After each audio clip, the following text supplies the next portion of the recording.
Okay, so any questions so far? Okay, well, you can go around this side so you can see me. All right. Third part of this move here. So, yeah, same thing. So the first time we were doing the scissor choke here with our hands, but now we're going to switch from one side to the other side, and we're going to isolate one of his hands, one of his arms. Okay. The way I like doing this here is that I'll bring both my hands to the same side, and slightly I would sit. See, I would sit slightly to the inside, or I could use my knee to isolate that arm of his, that outside arm of his, okay? Now from there, I'm gonna bring this hand here, and I'm gonna sit and start walking to the other side. But notice how my hip, on this side, how my hip is pushing its arm up. And as I start to go around, the back of my arm catches here, and I slide under his neck.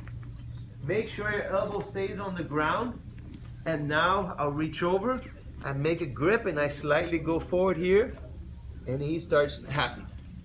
If I'm doing it on this side here, I'm here, I turn so that my hip catches that arm.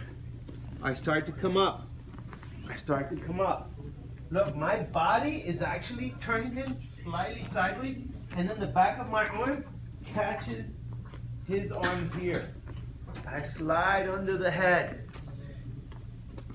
See how he's kind of sideways? I don't really want him flat. I kind of want him sideways. And now from here, I make my connection here, and I'll start driving my shoulder forward, and I'm getting a tap already. Turn it to this angle here so you guys can see it. So again, we're here. Boom. I start here. I sit. My hip forces that hand up. I start walking around. I start walking around. I start walking around. I got him. Elbow on the floor.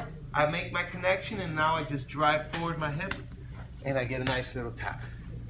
Very easy to do, yet very effective. On to 1, 2, go.